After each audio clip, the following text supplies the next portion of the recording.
Mr. Abernathy was a kind man. His hair was as white as snow, and his eyes twinkled like distant stars. He lived in a big house all alone since his wife, Martha, had passed away. The house felt empty without her laughter and her warm hugs. He missed her dearly. He tried to keep busy, tending to his garden and reading books, but a deep sadness lingered. He longed for someone to share his days with, someone to tell stories to, someone to care for. He felt a void, a big empty space in his heart that needed to be filled with love and laughter. He wished for a family again. He just didn't know how to find one. Little did he know, a mix-up at a local auction would change his life forever, leading him on a journey he never could have imagined. The local community center was holding a charity auction to raise money for new playground equipment. Mr. Abernathy decided to attend. He hoped to find a beautiful painting to hang in his living room, something to brighten up the space. He carefully studied the auction catalog, circling a landscape scene that reminded him of his and Martha's favorite vacation spot. He put on his best suit, a bit dusty from disuse, and drove his old car to the center. The hall buzzed with excitement. People chatted, admired the items up for bid, and sipped lemonade. Mr. Abernathy felt a little out of place, but he was determined to enjoy the evening and maybe even find that perfect painting. He took a seat near the back, ready to raise his paddle when the time came. The auctioneer, a cheerful man with a booming voice, began calling out the items. Mr. Abernathy waited patiently for his painting. After several items, the auctioneer announced, "Next up, we have a very special lot. A chance to support a mother and child in need." The acoustics in the hall weren't great, and Mr. Abernathy's hearing wasn't what it used to be. He thought he heard the auctioneer say something about adopting a mother and child to help them with charity work. He blinked, confused. He peered through the crowd, trying to see what was happening. He couldn't quite make out the details, but he thought he saw a young woman and a little girl standing near the stage, looking forlorn. He felt a surge of sympathy. He squinted, focusing on the pair near the stage. The young woman, Sarah, had kind eyes, but they were red-rimmed and filled with tears. Her shoulders slumped as if carrying a heavy weight. The little girl, Lily, clung to her mother's hand, her head down, hiding behind a curtain of brown hair.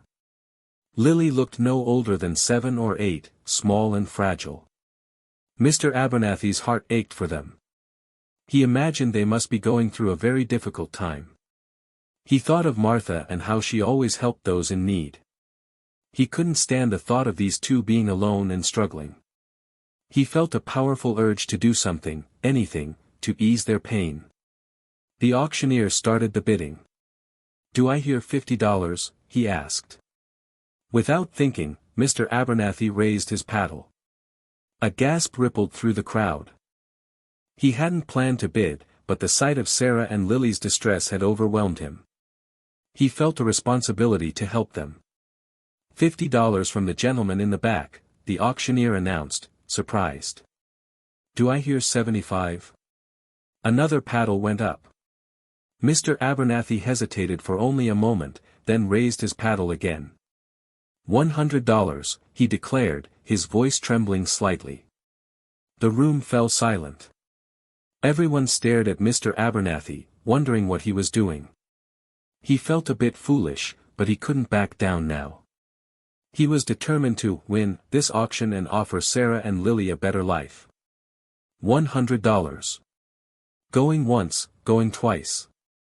The auctioneer paused, looking around the room. No one else bid. Sold. To the gentleman in the back for $100. Mr. Abernathy beamed, a mix of excitement and nervousness bubbling inside him. He had won.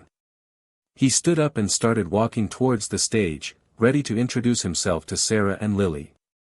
But as he approached, the auctioneer cleared his throat. "Sir, just to clarify," he said, a sheepish look on his face, "the lot you bid on was actually a weekend getaway package to the Sunny Meadows Resort. It includes a 2-night stay, meals, and activities." Mr. Abernathy stopped dead in his tracks, his face turning as red as a tomato. He had made a terrible mistake. A wave of embarrassment washed over Mr. Abernathy. He stammered, "Oh, dear. I misunderstood." The crowd chuckled, but he noticed Sarah and Lily still standing near the stage, looking as forlorn as before. He had an idea. He walked over to Sarah, his face still flushed. "Excuse me," he said, "I seem to have made a bit of a mistake. But, I won this weekend getaway, and I was wondering. Would you and your daughter like to have it? It's the least I can do." He held out the certificate for the resort, hoping she wouldn't refuse. "You both look like you could use a break." Sarah hesitated, her eyes wide with surprise. "Oh, I couldn't possibly," she said softly, glancing at Lily. "It's very kind of you, but—" Mr. Abernathy gently pressed the certificate into her hand. "Please," he insisted. "I know things must be difficult. A change of scenery might do you both some good." He paused, then added quietly, "I lost my wife recently. I know what it's like to need a little sunshine." Sarah looked at Lily, who was now staring at Mr. Abernathy with wide, hopeful eyes. She sighed. "Thank you," she said, her voice thick with emotion. We've had a rough time lately. We lost our home, and Lily's father." She trailed off, unable to continue. "We would be very grateful." The next day, Mr. Abernathy found himself driving Sarah and Lily to Sunny Meadows Resort. He hadn't planned on going himself, but Sarah had insisted he join them. "It's your prize," she'd said. "It wouldn't be right for us to go without you." The car ride was a bit awkward at first. Mr. Abernathy wasn't used to having children around, and Sarah was still grieving. Lily mostly stayed quiet, looking out the window. When they arrived at the resort, a bright and cheerful place with a big swimming pool and lots of colorful flowers, Lily's eyes lit up. Mr. Abernathy felt a flicker of hope. Maybe this weekend would be good for all of them. He just hoped he wouldn't be too much of a bother. Lily couldn't wait to go swimming. Sarah helped her change into her bathing suit, and soon, Lily was splashing happily in the shallow end of the pool. Mr. Abernathy watched from a lounge chair, a small smile playing on his lips. He was glad to see her so happy. He noticed Lily was hesitant to go further into the pool. He called her over and gently encouraged her to try. He held her hand as she took a few tentative steps into the deeper water. Soon, she was giggling and splashing, completely forgetting her shyness. Mr. Abernathy felt a warmth spread through his chest. It had been a long time since he'd felt this kind of joy. Over the next few days, Lily transformed. She laughed more, ran around with other children, and even started telling jokes. Mr. Abernathy played checkers with her, read her stories, and taught her how to build sandcastles. He became like a grandfather to her, showering her with kindness and attention. Sarah watched, a grateful smile on her face. She saw the light returning to Lily's eyes, the sadness slowly fading away. She started to relax too, enjoying the peace and quiet of the resort.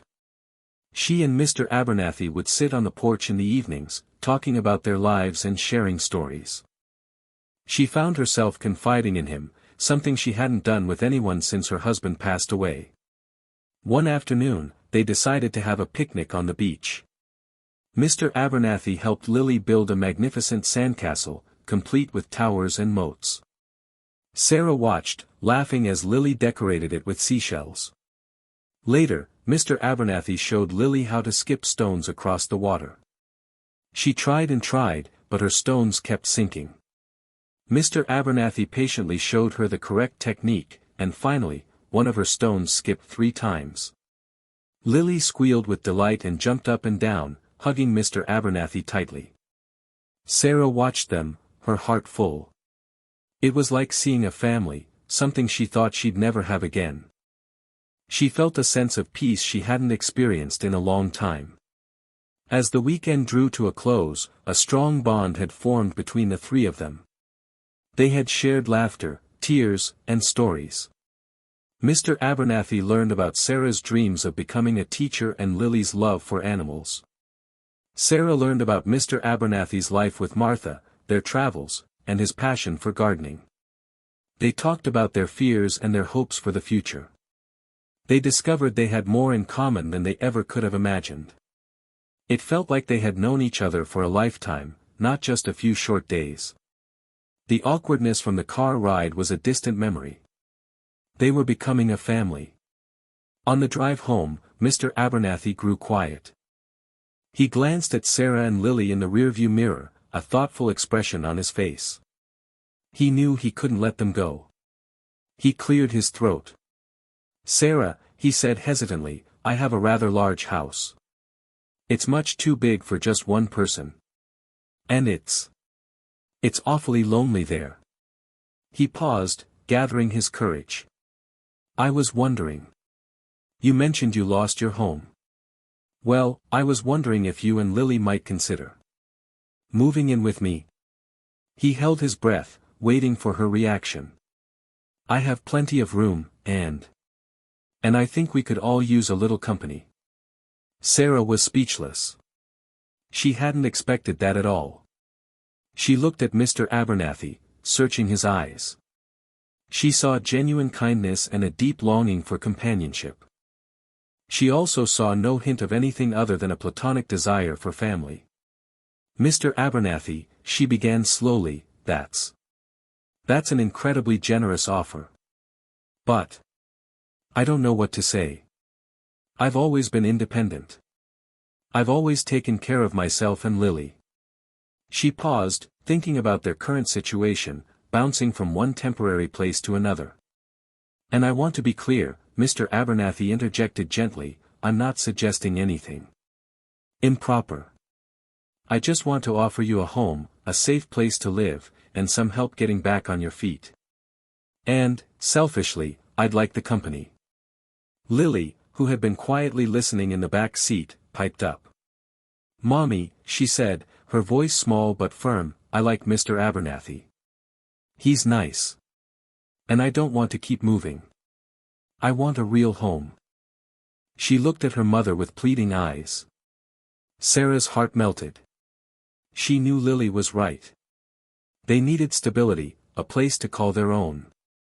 And she couldn't deny that Mr. Abernathy had brought a spark of joy back into their lives. But the thought of giving up her independence still scared her. She wrestled with her decision, torn between her past and her daughter's future. The silence in the car was thick with anticipation. "Okay," Sarah said finally, her voice trembling slightly. "Okay, Mr. Abernathy. We'll do it." She looked at Lily, who beamed with joy. "But," she added, turning back to Mr. Abernathy, "I want to contribute. I'll get a job, and I'll help with the bills. I won't be a burden." Mr. Abernathy smiled, his eyes twinkling. "Of course, Sarah," he said. "That's perfectly fine. But the most important thing is that you both feel at home. That's all I ask." He felt a surge of happiness, a feeling he hadn't experienced in years. He was finally going to have a family again. The empty rooms in his house would soon be filled with laughter and love. A few weeks later, a moving truck pulled up in front of Mr. Abernathy's house. Boxes filled with Sarah and Lily's belongings were carefully unloaded and carried inside. Lily skipped through the house, claiming a bright and sunny bedroom for herself. Mr. Abernathy stood in the doorway, watching them, his heart swelling with contentment. The house, once filled with silence and shadows, was now alive with laughter and the sound of footsteps. He knew that life wouldn't always be easy, but he was ready to face whatever challenges came their way, as long as he had Sarah and Lily by his side. This unlikely family was finally home.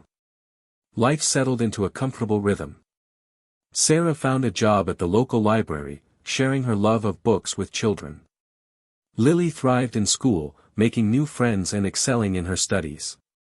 Mr. Abernathy rediscovered his passion for gardening, creating a beautiful flower garden that Lily loved to explore. They ate dinner together every night, sharing stories and laughter. Mr. Abernathy helped Lily with her homework, and Sarah often read aloud from her favorite books. They celebrated holidays together, decorating the house with festive decorations and sharing special meals. They were a family, bound not by blood, but by love and compassion. The town gossiped, but soon even the most skeptical neighbors came around, charmed by the genuine affection the three shared. Years passed. Lily grew into a bright and confident young woman. She excelled in her studies, participated in school plays, and dreamed of becoming a veterinarian. Sarah continued to work at the library, inspiring countless children with her love of reading. Mr. Abernathy, though getting older, remained active and engaged, his heart full of love for his unconventional family. He watched Lily grow, attending her school events and cheering her on from the sidelines. He saw Sarah blossom, regaining her confidence and finding happiness again. He realized that the greatest gift he could ever receive was the love and companionship of these two remarkable women. He was no longer lonely. He was surrounded by family. The townspeople, initially curious and a little skeptical, eventually embraced the unusual family. They saw the love and support they offered each other. They watched Mr. Abernathy beaming with pride at Lily's school plays. They witnessed Sarah's kindness and dedication to the children at the library. They saw a family, plain and simple. The local baker always made Lily's favorite cookies for her birthday. The hardware store owner helped Mr. Abernathy fix his lawnmower.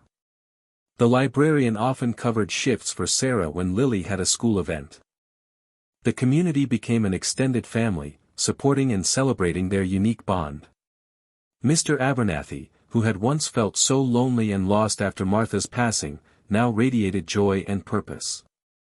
He woke up each morning with a smile on his face, eager to start the day.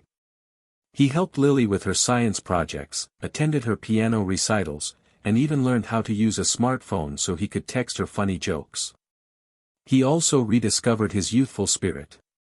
He started taking long walks in the park, joined a book club, and even volunteered at the local animal shelter with Lily.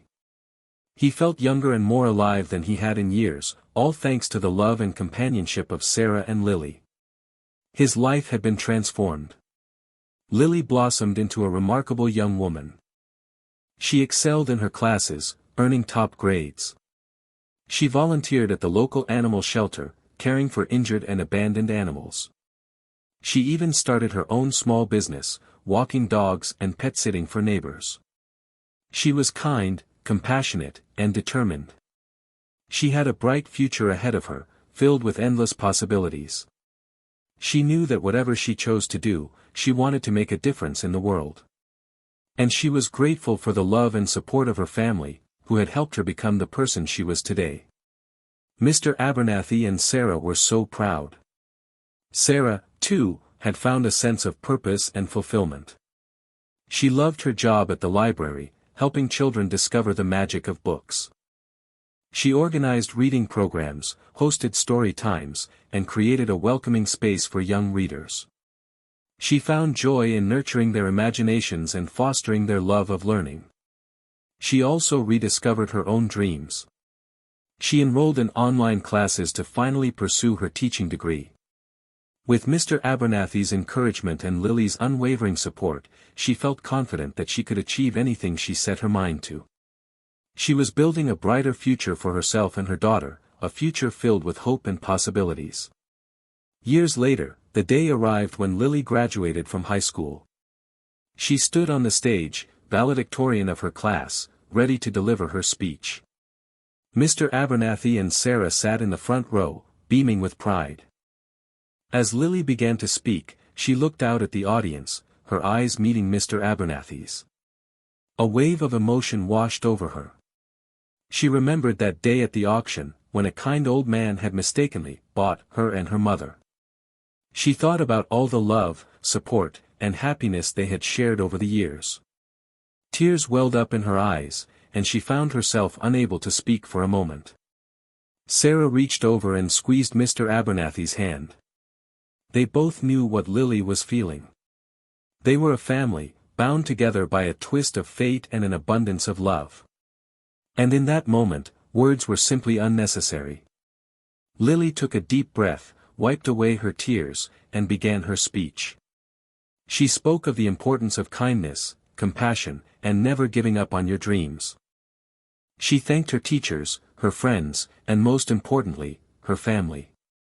She spoke of Mr. Abernathy's generosity and unwavering support, and of Sarah's strength and determination. She said that they had taught her the true meaning of love and family, that it wasn't about blood, but about connection and commitment. As she finished her speech, the audience erupted in applause. Mr. Abernathy and Sarah stood up, their faces wet with tears, their hearts overflowing with love and pride. They had come so far, overcoming so many obstacles, and they had done it together. They were a family, and their journey had left them all speechless. And so, the story of Mr. Abernathy, Sarah, and Lily became a cherished tale in their small town, a reminder that family comes in many forms and that love can blossom in the most unexpected of places. A simple act of kindness, born from a misunderstanding, had created a beautiful and lasting bond. It showed that even in the face of loss and hardship, hope can prevail, and that sometimes, all it takes is a little bit of compassion to change someone's life forever. The journey they shared, filled with laughter, tears, and unwavering support, left an indelible mark on their hearts and on the hearts of everyone who knew them. Their story proved that love knows no bounds, and that the greatest treasures in life are the people we share it with.